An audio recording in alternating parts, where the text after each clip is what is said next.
Dios mío, yo tengo hambre. ¿Dónde está mi pan? Déjame ver si está ahí afuera.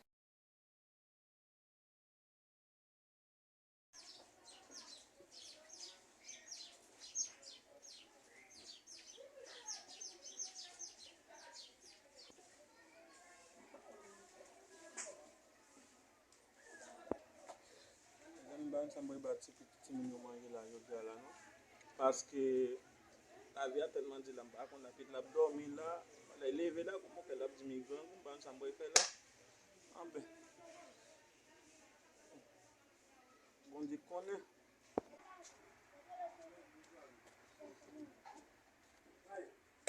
Mi pan no hace desayuno. Déjame llamarlo.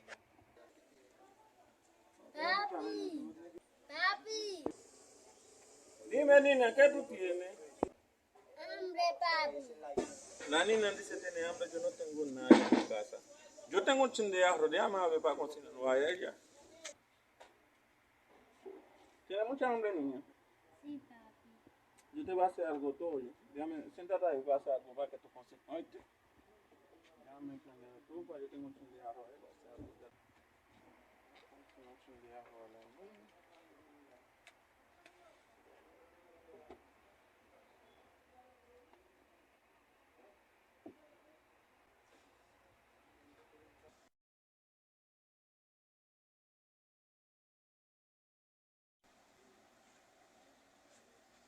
Niño, ¿estás durmiendo? Ven.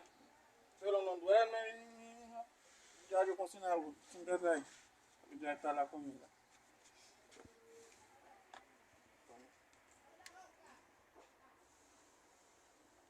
Gracias, papi. De nada, mi niño. Toma.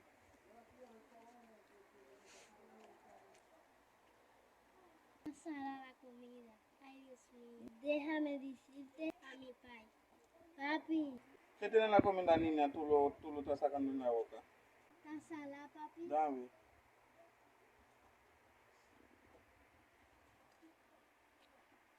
Uy. Vaya muy, ¿eh? Uy.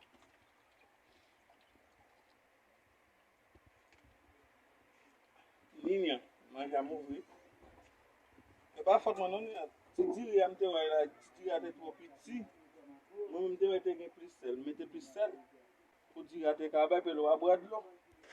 Quando mi zii avanten sengu, lifsen la buvan kezu, kuleleza.